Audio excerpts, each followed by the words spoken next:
आज आपल्या महाविद्यालयामध्ये हिंदवी स्वराज्याचे संस्थापक छत्रपती शिवाजी महाराजांची जयंती आपण साजरी करतो आहोत। छत्रपती शिवाजी महाराजांनी जे आदर्श राज्य निर्माण केलं, त्या आदर्श राज्य निर्माण करत असताना सर्वसामान्य माणसाला न्याय कसा मिळेल याबाबत त्यांनी आयुष्यभर प्रयत्न केले। खरं तर छत्रपती शिवाजी महाराज हे महाराष्ट्राचं दैवत आहे। छत्रपती शिवाजी महाराजांनी जी शिकवण दिलेली आहे ती आपण सर्वांनी अंगीकारली पाहिजे, जीवनामध्ये नेहमी ती जपून ठेवली पाहिजे। मा जिजाऊंनी त्यांना हिंदवी स्वराज्याची जी प्रेरणा दिली, त्या प्रेरणेमधून अतिशय कमी मावळ्यांच्या सहाय्याने त्यांनी हे हिंदवी स्वराज्य स्थापन केलं।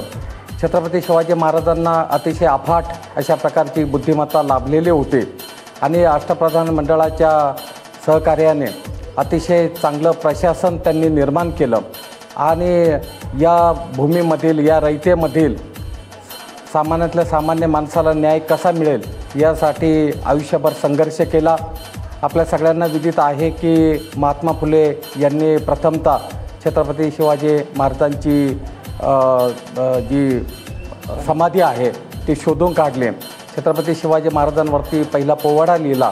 त्यानंतर पुण्यामधून लोकमान्य टिळक यांनी शिवजयंती साजरी करण्याचा उत्सव सुरू केला आणि आज तागायत तो सुरू आहे। मी आपल्या सर्वांच्या वतीने महाराजांना त्रिवार वंदन करतो। शिवाजी महाराज की जय।